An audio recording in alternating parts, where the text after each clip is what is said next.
The sound you hear is what some experts claim to be a Bigfoot scream. Recorded in the state of Washington by a group of campers in 1971, it is regarded as the highest quality audio of the creature ever captured.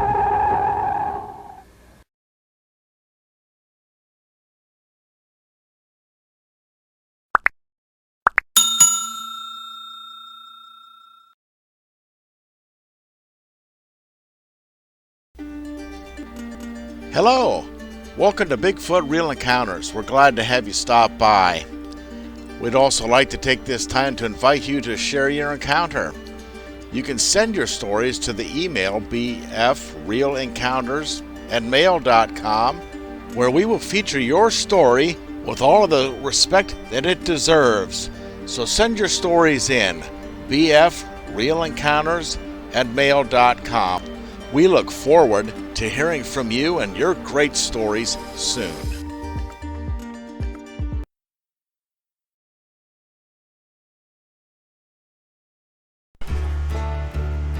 Hello everybody, welcome back. Bigfoot Real Encounters. This is your host, Chris.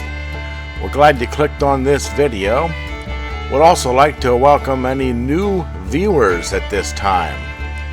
Yesterday I released a video and somebody had a comment in below that they subscribed, but now they're going to unsubscribe because the little snowflake didn't like me making some type of announcements in the intro. It was pertinent information, of course, saying that people are camping and watch your children. The crybaby didn't like that, so I reminded him that there's a little red thingy at the bottom of the screen. You can zip past it if you don't like it. Well, anyway, I know the rest of you are fine with me talking to you, getting to know you, as it were, and speaking about camping, hiking, fishing, things we all like to do, and to be aware of our surroundings, because this is the time of year when we do have Bigfoot encounters. And most encounters happen while we are doing these activities, going about our life, because the Sasquatch people like to observe us. Now, there are groups that would like to have an encounter with a Sasquatch, but instead of trying to recreate the situations that occurred while people had encounters, which would be a scientific method, they go out and scream into the forest at night and beat on trees. Go figure. If I wanted to experience an encounter with a Sasquatch, I would seek out somebody who had an encounter and say, "Hey, what were you doing when you had the encounter?" "Duh." "Oh, I was doing this or I was doing that." And guess what? I would do those things. Simple. So you would think. Anyways, enough of that rant. Just trying to get to know my subscribers. I think we're going to look at the state of Maine. And we have one here from York County in the year of 1974, during the month of June. And it reads, "In the spring of 1974, my girlfriend and I were returning from a motorcycle rally at Laconia, New Hampshire. It was late at night and we decided to camp out. I found a small gravel road and we found a remote place to set up my small two-man tent. This area is referred to as the Pine Barrens in the Kennebunk area of Maine. It has very thick scrub pine growth. About an hour or so after the camping, I could hear movement near the tent, but was not too concerned because there's a lot of wildlife in the barrens. The movement got closer, and there was this really pungent odor. I thought, uh-oh, it's a bear, but was still not concerned, as black bears are mostly just curious and usually will not bother you. I should add that I have spent a lot of time in the woods, as my mother and father were both Maine guides, and the woods was my life. I have heard all the noises that wildlife makes in different seasons. I consider myself a good tracker and know the habits, etc., of most animals. Then it happened. Whatever it was let out a scream that made every hair on my body stand straight out and nearly gave me a heart attack. I'm saying to myself, this is no bear. Now the girlfriend's awake and in hysterics. I'm trying to quiet her so I can keep track of whatever it is. It moved close enough to the tent so I could actually feel its movement through the ground and hear it breathing. This activity went on for about 20 minutes and it went away. After a sleepless night and at first light, I crawled out to investigate. I looked for tracks. There were no clear imprints, only impressions in the grass and some broken ferns, etc. The impressions were about half again as big as my own. I wear a size 11. I followed the tracks and they ended at a cliff that was about 30 feet high. I wanted to investigate further, but the girlfriend was having none of it and wanted to leave. I went back a couple of times by myself to that area, but never found any further signs in the area. This all would have been disturbing enough, but that year I was leisurely sipping a beer and watching a documentary on Bigfoot with my girlfriend when they played a recording that was supposed to be a Bigfoot scream. You guessed it. Hair straight out and an exclamation from both of us. Oh, shh. If that was Bigfoot, then we have been very close to him. Well, folks, I believe that video that they watched, the documentary on Bigfoot, him and his girlfriend that year, the scream that they played on there, I believe that is the clip that I play at the beginning of all my videos. That was recorded in 1970 by some campers. And I think that's the one that they heard. So you actually got to hear the sound that they heard, which put the knowledge in their mind that they probably had a Bigfoot encounter. Very interesting, folks. And once again, let me just say, if I'm narrating your encounter off of this website, I do want to hear from you. I really do. You can reach me at bfrealencounters@mail.com. Send in any information that you have. We'll start up a conversation. If you have something to add to this, maybe you've had additional encounters, and anything you'd like to add to it, we'll be very, very interested in communicating with you about this. Also, be sure to like, share, subscribe. Let your friends see the video. Send it off to them. Check out the links in the description below. I am an Amazon affiliate. I get a small commission if you click on the link and buy some of the stuff down there. I put some Bigfoot themed little articles, some t-shirts, some soaps, some keychains and whatnot. Things that might interest you. I would be of great appreciation if you would check some of those out. But most importantly, let me encourage you to share your encounter. I know somebody out there right now has had an encounter that you need to get off your chest. You need to speak about it. It's bothering you. You've had it. You're not sure what to do about it. It's okay. All these other people have had one also. And it seems to help them if they can get it off their chest. I'm offering you that opportunity. You don't have to present your name. We can keep it anonymous, or I can just call you Bob, whatever. Or if you like, you can narrate your own, send in the sound file. We'll put it up. That's fine, whatever you like. But send in your encounters. The public needs the information. We're not getting it from our employees, the government workers, the bureaucrats. They're not letting us in on what they do know, and we can be pretty much assured that they have knowledge that they're not giving to us. And that's not supposed to be. they work for us, not the other way around. So we're transferring the knowledge back and forth to each other on our own. Yes, we are. Anyways, send in your encounters. Let's see if we have some other encounters up in the state of Maine. Okay, let's take a look in Hancock County, Maine, back in 1996 or 97. It reads, my sister and I were driving to school one morning a few years ago, and straight up ahead we both saw something standing there in the road on 2 feet for sure, staring at us, approaching. As we approached, we could tell that the creature was about the size of a human, was covered with very dark, shaggy hair, and it was sort of hunched over with its arms hanging down quite far. It just stood there about a foot or two into the road watching us, and then almost as quickly as it happened, it vanished into the trees. When we drove by, I looked into the forest to see if I saw anything, but couldn't see anything.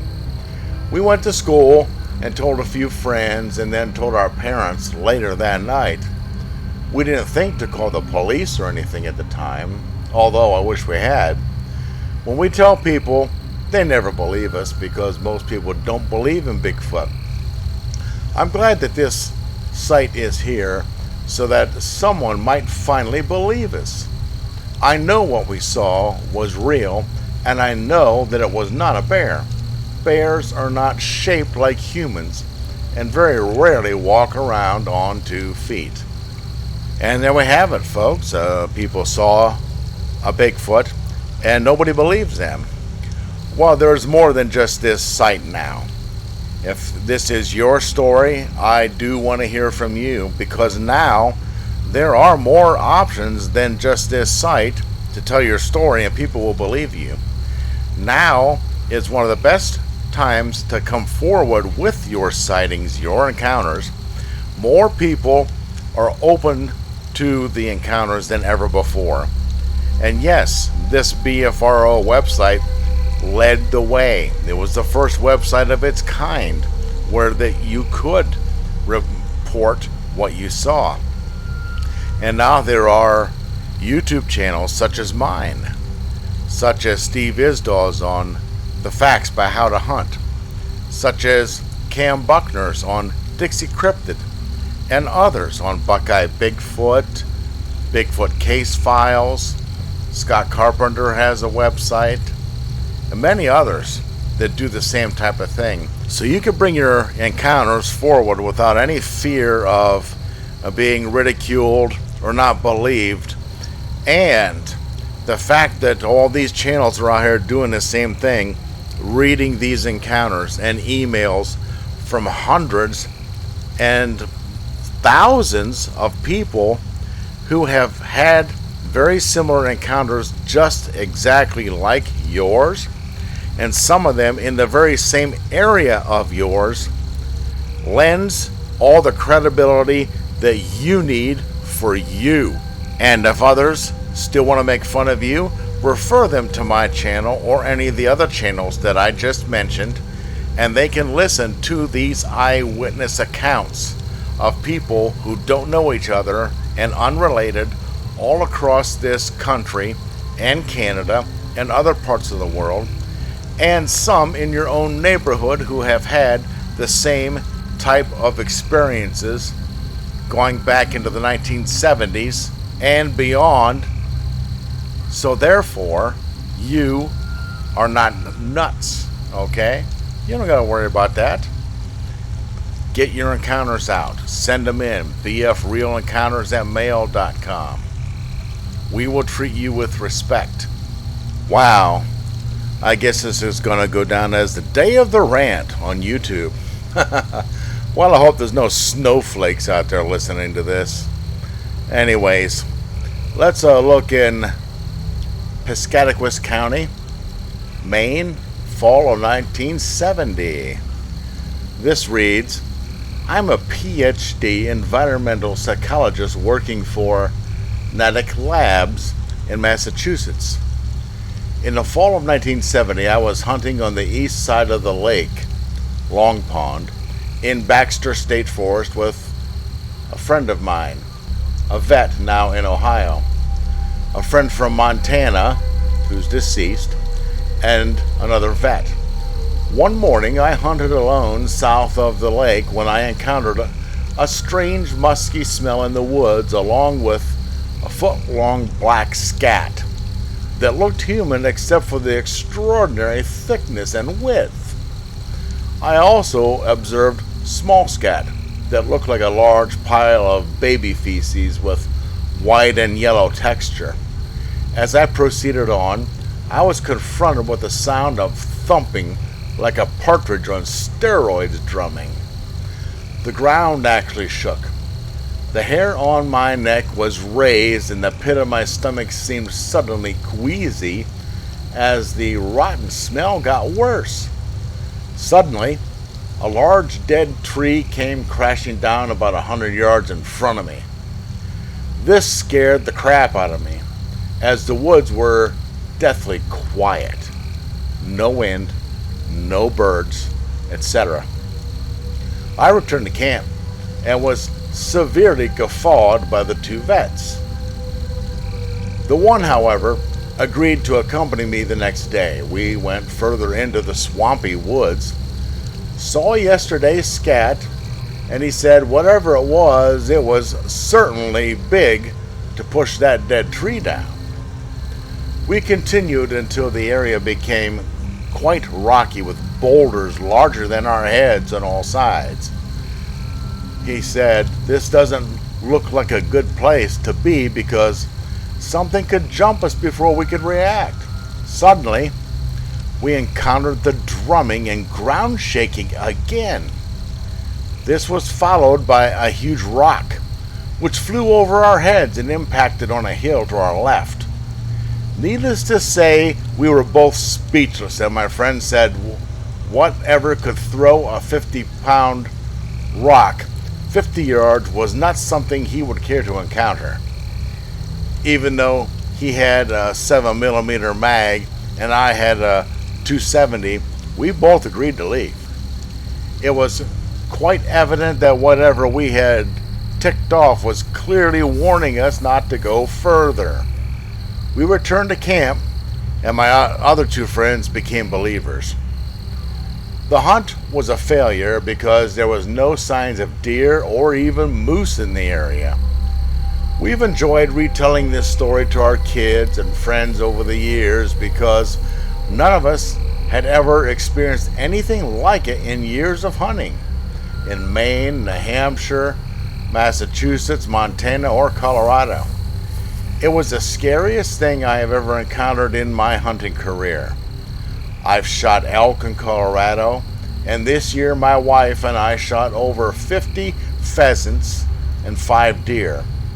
I'm on the board of advisors of the Uxbridge Rod and Gun Club, and as the Army's former expert on desert survival and heat stroke psychology, editorial board of Wilderness and Environmental Medicine, I wrote the survival manual for Desert Storm and Desert Shield. I have published over 200 scientific papers, abstracts, and book chapters. But this is the first time I have written about this strange encounter. I am 65 and have retired from Army Environmental Medicine as a lab director. Wow. Now this man put out his qualifications to assure us that he was not just some hick telling a big tall tale. This fellow telling what he has accomplished in his life, letting us know that he can pay attention to details, and this lends a lot of credibility to the experience that he relayed and let us all in on. We need more people like him who have had these encounters, and they're out there. Sir, if you are hearing me retelling your story and narrating this, I would love to hear from you. Maybe you've had other encounters since then. Maybe you've had time to think about it, and maybe you have heard of other encounters similar to yours through the the medium of YouTube, as well as the website where you initially put this report out.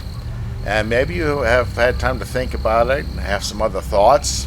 With your scientific mind, I'm sure we could all benefit from hearing from you. Get a hold of me. bfrealencounters@mail.com.